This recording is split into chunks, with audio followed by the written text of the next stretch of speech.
Hey everybody, it's Willy123T here, and today's video is gonna be a little different than normal. It's not gameplay or some shit. So, yeah. For those of you that have been paying attention to my Twitter recently, you can probably already tell what this is gonna be about just by the title of this video. This is a video about one particular Giancarlo Paramango11, and, some of you may be wondering what he did to, get me to make a video about him. Well, if you're subscribed to Master of Extreme 93, you saw his video pertaining to this particular subject. It's a lot shorter than this will be, but he was just basically pointing out that Giancarlo Paramango did steal a remix from one particular remixer that I'm good friends with named LugiaDialga. And he posted it on his website, didn't give any credit at all. There was no way to be able to tell it was made by LugiaDialga. So I'm gonna talk a little bit about that, and I'm gonna just tell you guys, for those of you that may be fans of Giancarlo or may not know who he is entirely, that I'm just gonna show you that he probably is someone you want to steer clear of, and I'm gonna talk about how this is not the first time that he's done this. And this isn't the first instance of just doing something immoral that in the past that he's done. Like, stealing isn't the only gimmick that he's got going for him. He's done some other shit that we will discuss. And I want to give a couple disclaimers before we start. First of all, this is in no way, shape, or form for the purpose of white knighting. This is for the sake of, one, artistic integrity, showing that when you create something, that's your intellectual property, and I'm defending that purpose. And I'm also acting upon grudges that I've had towards GCPM11 since 2010. I've been in and out of arguments in various ways, places, and all that shit since 2010. That is 3 years going on here, so yeah. Pretty cool. I believe I've talked about him in videos of the past, but he's never really gotten his own video. So I think this is kind of overdue for me. And what other disclaimer? Oh, I am in no way, shape, or form trying to slanderize Giancarlo. Everything that I am saying, all of my accusations towards him, what the fuck is the word? Is it accusations? Fuck, I don't know. Accusations. Accusations, fuck it. That's a cool word, accusations. I like that word. I'm gonna use that word. But all of those things, I could either back them up with evidence, or if they're just pure memories to me, then they are based off of comments from other users on YouTube, Skype, Zat, etc. Although I may not have the evidence myself. And for those, I will do my best to say, I saw in a comment, or I heard, or something. I won't directly say that Giancarlo participated in those particular actions if I, myself, have not seen the evidence to back those up. But I will be including rumors that I would believe to be true. And, that's just my opinion. Whatever. But, oh, another thing I want to point out before we start is, I recently had my wisdom teeth removed, and, I was going to try to do this video not on any pills, but the pain was just too bad. Yeah, the pain's still here, and I got it removed on Monday, I believe. Yeah, it was Monday, and it's fucking Thursday now. Or Friday, actually. But, yeah, I still need the fucking pills, so I took them, like, right before I did this video, so hopefully, like, it won't really kick in. But, I mean, this is going to be a pretty long video, so, like, if I start to kind of drift off towards the end, that's why they're pretty strong pain pills that I'm on. So, I believe we've got all of our explanations and whatnot and our disclaimers out of the way. Now, let's begin talking about Giancarlo Paramango11. Giancarlo Paramango11 joined YouTube in 2007. He started off by uploading some random Pokemon hacks that he had made. Just some harmless stuff. And then he progressed into doing Pokemon updates. And at the time, the Pokemon game that, was being hyped up was Pokemon Platinum. And he was supposedly the creator of the Pokemon update. But if I recall correctly, around the time of the Pokemon Platinum hype, Pokemon Blogger was also doing updates for the Pokemon Platinum release. around the same time as Giancarlo. I'm not entirely sure which came first, but I'd be willing to say that Pokemon Blogger came first, although we can't really say because Zelgrath's original channel was suspended. But whether or not Giancarlo is the inventor of the Pokemon update, I believe that's a self-proclaimed thing that we can't exactly test the validity to, and no one is really, you know, willing to go back that far, or simply we don't have any people that are active in the Pokemon community that were around that far back that would be able to testify whether or not that's true. So, you know, since John is the one around that would, you know, he still has his Pokemon Platinum updates on his channel from back in 2007. So it's kind of hard to argue that fact, but it's just something I wanted to point out that may not entirely be true. He's also, for Pokemon X and Y, he started the Pokemon Countdown, which he's the self-proclaimed creator of. Not even going to get started on that. Pokemon Countdown. What's your definition of countdown there, buddy? Just, you know, you can make what you will of that. It's not irrelevant, but at the same time, it doesn't exactly play a huge part into, you know, the character of Giancarlo. But, yeah, so he progressed from uploading just those random crazy hacks that he made into doing updates for Pokemon Platinum, and then Heart Gold and Soul Silver came around and he started doing those, and that's where his popularity sort of spiked, was with the release of Heart Gold and Soul Silver. And then he LP'd both games, and, you know, I honestly don't remember if he completed them. I believe he did, but I know he did Heart Gold and Soul Silver. I think one of them may have actually been in Japanese, one was in English. You know how that deal works. You know, we see it so much now. It happened with Black and White 2. People did Japanese, then English with the next version, etc., etc. That's basically what he did with Heart Gold and Soul Silver. So he was setting up that tactic before it even, you know, got into, well, you know, major use. I guess he saw the potential to gain a viewer base that way since it was new and whatnot. And another person that also did that was Aurora Virus. And Aurora Virus will play a huge part into this particular video in a couple minutes. Now, carrying on with Giancarlo, his popularity really spiked with that, and as he continued to do his Let's Plays and Pokemon updates, he kind of, you know, got involved with the Pokemon community naturally, and more of these Pokemon Reporter Let's Players begin to arise, such as, like, Nickmato7, who will also play a part in this story, and, like, Cat 333 Pokemon, or Clone Charizard, and obviously Aurora Virus, as I mentioned before.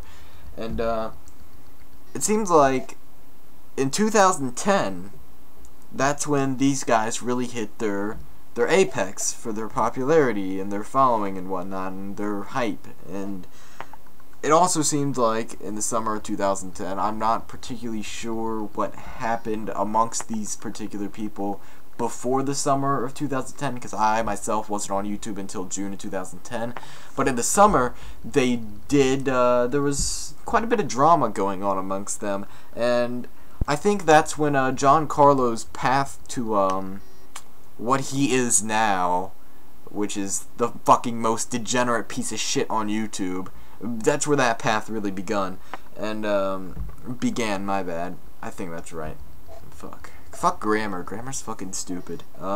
So this drama blows up. John is the most popular amongst these reporter Let's Players at the time. And, what can I say? He makes some stupid choices, and when you combine the drama and the fame, it was really just a terrible thing for John, because he had started off as an innocent child uploading videos and whatnot, and then he turned into a power-hungry, self-centered, egotistical asshole because of stuff that happened in the summer of 2010. Now, in the summer of 2010, me and several of my good friends now were avid chatters on Aurora Virus's channel chat. You know, back when you could actually chat on YouTube channel comments. You had the fucking refresh button and all that cool shit. It was great. Now, John and his fans, they harassed the chat, to say the least. Quite a few things happened, and they all seem to be centered around John. For example, in the summer of 2010 for a Pokemon Black and White update, Giancarlo supposedly stole an intro from NickMat07 for a Pokemon Black and White update, and as he was questioned by Aurora Virus and NickMat, you know, because they're friends, looking out for each other and shit, John, he refused to really speak about it. I believe the video he did take it down after people realized it. This is one of my earliest YouTube memories, so I'm sorry if I can't recall it all that well, but, Aurora Virus's chat did get bombarded by John and his fanboys because, according to Giancarlo, Aurora Virus has been harassing him, particularly on that subject, when all he did was, you know, bring it up to him politely and say, hey, what's the deal with stealing that intro, you know? And then, Giancarlo went about his way to fucking send people to harass Aurora Virus's chat, including his girlfriend, Brittany Coulson, who will definitely come into play later in this story as well. So, I'll go ahead and talk about a couple other things that happened between Giancarlo and Aurora Virus. The one that is the most vivid in my memory was particularly when Giancarlo Paramango11 and Aurora Virus were having some disagreement, and Giancarlo decided to take it upon himself to publish private messages sent by Aurora Virus saying that he would like to have sexual relations with a Suicune. Because that is exactly how you win arguments, ladies and gentlemen. You publish people's sexual fantasies, and that automatically makes you right. Now, considering that Aurora Virus, I assume, sent those to John, and trusting in him as a friend, I don't know, John. Is that really testifying for your character? Is that really helping you win an argument? Yeah, one guy wants to fuck Pokemon, but you're the one that fucking stabbed him in the back. I mean, which is worse? If you want to fuck, well, you want to fuck, man. But I mean, you're stabbing people in the back. Oh wow. I mean, let's just get our checks and balances here. Which is worse? So he publishes that. Everybody throws a fucking fit. Aurora Virus's YouTube chat is just fucking like just fucking 20,000 comments a second, and it was just fucking insane. And Aurora Virus, after all this harassment, he even had some of his own fans laughing at him and turning against him and whatnot. He had constant bombardment. He knew this was just going to blow up even more. It wasn't going to go away. No one was going to forget it. Even years later, I still hear jokes about this, and he just, you could say he overreacted, but Aurora Virus said, alright, you know what, fuck it, I don't want to live with this, I'm quitting YouTube. And everyone's like, no, no. And then he was like, and I'm quitting life as well. So, he's just like, he basically just said, blatantly, He made a video about it saying he was going to quit YouTube, and that was it. And then he like privated all his videos, I believe, except for that one saying he was quitting YouTube. And then afterwards, in the channel chat, he also said, I'm ending my life as well. And so Giancarlo Paramango just drove a man into saying that he's going to commit suicide. How does Giancarlo react to this? He laughs at him. Now I know what you're gonna say. Willie, you don't have any right to say that laughing about suicide is wrong when you tell your friends to kill themselves all the time. That's because they are my friends. I joke around with them. They never say, hey, I really want to end my life. This is too much. They're just like, oh yeah, I'd kill myself. There's a difference between there is a fine, no, not even a fine line. There is a gigantic line. There is a fucking 2x4 between your friends and you saying, kill yourself, you fucking suck. And then on the other side of this fucking fence, there's, I'm gonna commit suicide. I'm done with life. I don't like this. I'm never going to live this down. And then laughing at that fucker. There was a huge difference between those two scenarios. And what John did really crossed the line. And people still backed him. That is the ridiculous thing. That just blew my mind. I'm like, John. I even went on to John's channel chat. I remember back then. I was like, John, listen here. Listen closely to me, you little shit. You just made a man. want to commit suicide. Is this really the thing to be laughing at right now? And then I'm fucking blocked. I just got slammed, blocked the fuck down. Like, and his girlfriend's like backing him up. He's all like, I mean, she's all like, Willie, you're fucking funny. You can't do shit. And I'm just like, wow. And then thank God, NickMad07 comes and saves the day. He apparently contacted Auroravirus on Skype and, you know, just showed him that it's not worth it. Don't commit suicide and shit. And, you know, NickMad07 really just helped calm the Auroravirus down and shit.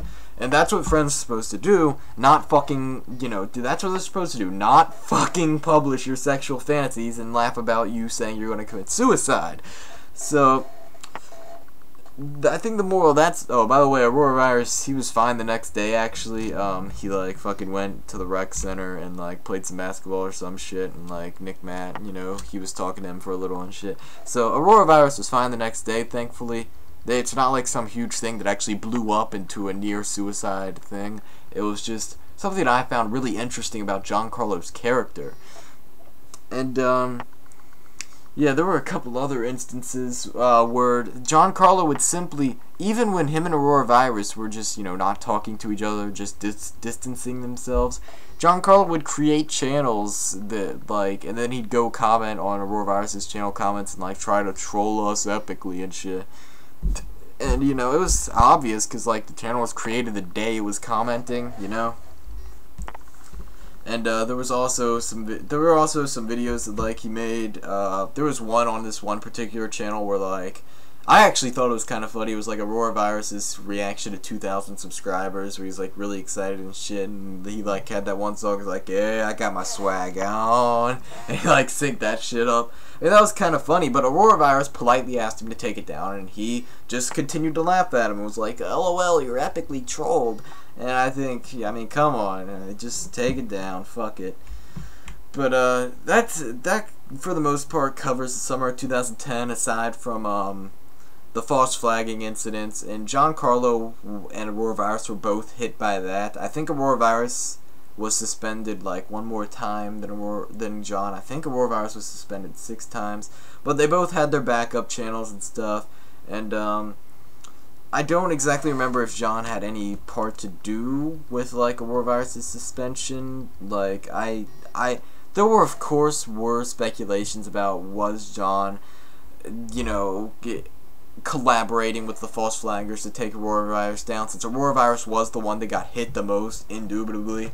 But I can't confirm any of those. I don't have any evidence to support those claims. So that kind of covers 2010 summer pretty well. Now, just take Auroravirus out of the picture now. Giancarlo, he goes on his own fucking way. He does whatever the hell he wants. So he continues to make his videos throughout 2010 and whatnot. And a lot of these videos that are made from 2010 and 2011, he was using music in them. Now this is probably what pertains the most to the subject of this video, like what drove this video to be. He used remixes and didn't credit them at all. At all. No, like, nothing. He would put a remix in a video and then just like have his description like, oh yeah, fucking I'm awesome, subscribe, give me your money, etc. And just no credit. Like, remember when they Pokemon Elite fucking uploaded some remixes with no credit? They fucking tore his ass apart. But Giancarlo does it, everyone's just like, oh yeah, it's no big deal, fuck it, you know, he's just using it over gameplay, it's the exact same thing, but instead of a still frame, he's got fucking gameplay. It's still stealing, you asshole. And this really just kind of became a big deal when Giancarlo got partnered, which I believe was in late 2010, and he claimed to be the first pure Pokemon partner, which in a sense is true, because he's the only channel that does solely Pokemon. Like, he was the first channel that was doing solely Pokemon when they were partnered. But I mean, think about it. There's been other channels that do Pokemon that were partnered way before him. Like, look at Super Skarmory. He was doing solely Pokemon when he was on PokeStation, and he got partnered before Giancarlo. He decided to do non-Pokemon games after his Poké Station days, but it is what it is. I don't really get why he thinks being the first pure Pokemon partner is some big ass fucking deal to claim himself about. This video is getting really long. I should probably speed up a little. So we move into 2011. John Carlos doing his videos. He takes his fucking remixes and shit. And then in the summer of 2011, he opens a Zat Chat. This Zat Chat is no longer active as far as I know. But who would you guess that he opens this Zat Chat with? Can you take a guess? If you said another degenerate piece of shit, King Carlos, you are correct, because that is who he opened it with. King Carlos was someone, he was the owner of the biggest Zat Chat in the Pokemon community during 2010, 3Ds. And 3Ds, it was a very bad chat to some of the better members of the Pokemon community. They completely just shit on Nick Matt 07. I believe they even had run-ins with Aurora Virus. And, so, you know, that's the perfect person for John Carlo to pair up with to make a chat after 3Ds died. So, John's desperate for attention. Carlos is desperate to not be a fucking memory of the past. Fucking great, right there. That's how you fucking make a chat. Get those two assholes together. So they make this chat in the summer of 2011, and I went on it, and I'm sure I said something fucking offensive, and then I go there, and bam, fucking insta-ban. No warning, no kick. Carlos fucking just bans my ass forever. King Carlos was not having my shit.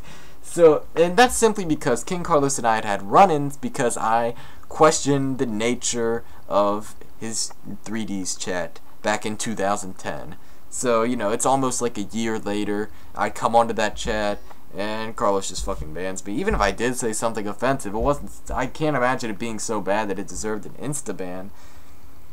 And I believe it was in the summer, I don't know the correct time of when this occurred, but there was the fallout with John Carlo and his girlfriend, Brittany Coulson. Now, Brittany Coulson had the password to John's YouTube channel, mainly because of back when the YouTube chat was active, she was able to use, you know, the channel for moderation purposes and whatnot, when John may not have been able to, and all that good shit. But, eventually, she had enough of his shit, and she deleted every video on his channel, like all fucking 500 of them at the time, or whatever, and, she basically stated that she did it because John was a shitty boyfriend, and I'm not saying he did any of this. These are fucking what I saw in a comment from Brittany Coulson way back when, before any of you were fucking born or some shit, that John Carlo was a bad boyfriend. He didn't care about her. He only wanted her for sex and whatnot, and he did occasionally get physical with her, and he had bruised her in the past. Now, I can't prove any of that. And I also heard from a John Carlo commenter at the time that Brittany had admitted to that being a lie. But I never saw her say that. I did see her make the accusations about him being a physically abusive boyfriend, but I never saw the comment about her saying it was a lie. If she did say it was a lie, then just disregard this. If she didn't say it was a lie, then you may want to take this into consideration. And eventually, that relationship obviously ended there. And then John Carlo made a video saying, like, you can't even trust your own girlfriend, oh boy, oh woe is me, oh, what am I gonna do with all this YouTube money, oh boy. And then fucking him and his friends continually harassed Brittany Coulson after this incident, and Brittany had started to produce videos on her own channel, mainly vlogs and things of that nature, but she just eventually quit because John and his fanboys and his friends wouldn't leave her alone. And yes, I understand John can't control his fanboys. They were obviously upset that his videos had been deleted. He did get them back, by the way. I want to point that out. But his fanboys obviously had the right to be upset, I guess. But John still took part in the harassment of her after they had broke up. So just, you know, take that into consideration as well. Just something to take, you know, when we're trying to analyze his character, just think about that for a second. When he was supposedly in the wrong of the relationship and then afterwards continues to harass his ex-girlfriend. Yeah. And then let's go back to these good old suicide jokes. Brittany was very depressed, and I believe she even like showed signs of being suicidal on a Zat chat or some shit, like after the whole breakup went down. And I was in a Skype call with Giancarlo Paramango in the summer of 2011. I was in a couple of actually, and he didn't actually recognize me. Either that or he did and he just didn't want to start some shit, I don't know. But he, like, one of his friends brought up, like, Brittany Coulson or some shit, and they just started joking about her committing suicide. I'm just like, come on now. I mean, I understand, like, this is a little more lighthearted than the Aurora Virus deal, but this is still, I mean, you could argue that's a little closer to the shit that I do, but I still found that just really tasteless and just really crude and uncalled for. So he does that. And then in 2011 he also started a community channel on a channel that had been previously used as a backup during the false flagging era of 2010, his GCPM11. And he also had two other channels, I believe. Like, one was like GCPM TV and the other was like Breaking GCPM, which was used for like vlogs or some shit. But both of those are inactive now, and I believe GCPM is as well.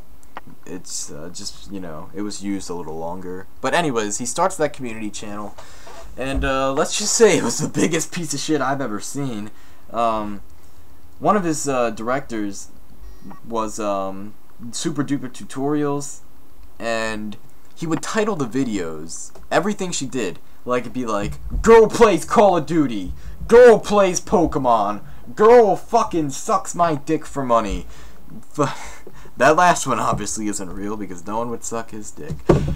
But anyways, I mean, could you make it a little more obvious that you're trying to make money, John? Could you just, could you like go write it on the wall or some shit? Cause I can't see it. I mean, I don't fucking get the clue. Yes, we get it. You're money hungry. You let her on the channel because she got X amount of likes or whatever. I think that was the requirement to become a full-time director on there. If you uploaded a video and it got a bunch of likes, then you fucking got to be a full-time director, and you got to make money off of the channel, because the shit was partnered by Machinima, and I believe it was Machinima. He was originally partnered by Machinima, then he had to scrap it with IGN, and he left them like 2 days later, I believe, and then he went back to Machinima. Now he's with Fullscreen. I don't know the full story of his whole partnership deal, but let's just say he is not capable of staying with one company.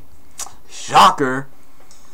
So he does this channel and whatnot, and it's all cool and stuff, and then Machinima is all like, yeah, you gotta shut down that shit, they're not all Machinima directors, we can't have our money going to them, and he's like, oh, I should've read my contract. But no, he fucking is like, well, shit. So he closed it down, and you know, he thinks that's it. But then one particular person who had started a series on there, it was some really shitty, like, animated thing or something, or like a Minecraft thing or something. You all probably remember it. It was like kind of telling a story or some shit. But it was one of the most viewed things, if not the most viewed thing on the channel. And Giancarlo refused to give the creator of it the money that he earned from the channel, when he blatantly stated in the advertisement video for GCPM11, you're gonna get money if you become a full-time director. Your video is you'll get a percentage of that money. This guy, I don't know the current status. All I know is I saw a video saying he messaged John and his new girlfriend that he got after Brittany, who I don't know all the details on that either. I wasn't really keeping up with John at this point in time. But he messaged both of them on Facebook. They both blocked him. John refused to give him the money. And then John would deny the allegations of not giving this man his money whenever it was brought up to him, and then he would block whoever was bringing it up to him, obviously. So, you know, he's ignoring his problems and hoping they'll go away. I don't know if that guy ever got his money. I never watched a follow-up video to it. I don't know if there ever was a follow-up video. If you dig hard enough, you'll probably find it. But I just want to point that out, that he basically stole money. So, what do we got on his record right now? Stealing music, stealing money, telling people to kill themselves, harassing an ex-girlfriend that he was supposed to be physical with in a relationship, stealing an intro, creating fake accounts to harass innocent channel chats, and, starting a Zat with one of the most power-hungry people on the internet. And there's a fucking bug on my desk. There we go. Alright, so that's what's on his record right now. Yeah, and then, I think he kind of calmed down with his bullshit. Either that, or he just got a lot more secretive with it. But, recently, this year, I believe, he created a channel with a couple other people called Kanto University. And I just knew when I saw that it was going to be a bunch of bullshit. It's basically the new GCPM11. There are some people that have uploaded videos there that I support. But, you know, I don't know if there's been any bullshit going on with that channel or not, and quite frankly, I don't care. I just listed off a huge amount of shit that Giancarlo has done. I'm done with his bullshit, and then I just fucking go on Twitter, and we see LugiaDialga has posted GiancarloParamango11.com or whatever the fuck at GCPM.com. I don't know. You go to his channel, you fucking click on his official website, it'll be there. Go to the music tab, look at the third one. What is it? It is LugiaDialga's remix. Fucking fantastic, John. Fucking great job. You never cease to amuse me, man. So, it's completely uncredited. I'll fucking just... You can go look at Matt. There will be a link to Mox's video in the description. Go. He will show you. It is the exact same remix uploaded as an audio file with no way to see that it's LugiaDialga's. And there is plenty of other music on that page as well that is just... a lot of it's really good. But we know he didn't make this shit. And there's no way, like, none of these other artists are getting credited. That's why I'm making this video, so you will realize he's a huge piece of shit. And if you tell me to chill out because it's not my music, I will kick your ass. If thievery goes unpunished once, it will go unpunished again. And next thing you know, it might actually be my music being stolen. So, you know, you can say what you will about me. I know I've done stupid shit in the past. I know I'm not the greatest person, but don't use that argument when trying to justify anything Giancarlo Paramango11 has done. I'm Willie123T. I'm fucking pissed. Giancarlo Mango... I can't even say his name. It's so ridiculously long and fucking retarded, and I feel like my tongue wants to fucking stab itself every time I say his goddamn name. So just... I don't get how you support him if you're one of his supporters. If you watch this all the way through, good fucking job to you. And that's pretty much it. I'll see you guys next time. I am sorry this has been like 33 fucking minutes. I'm tired as shit. Goodbye.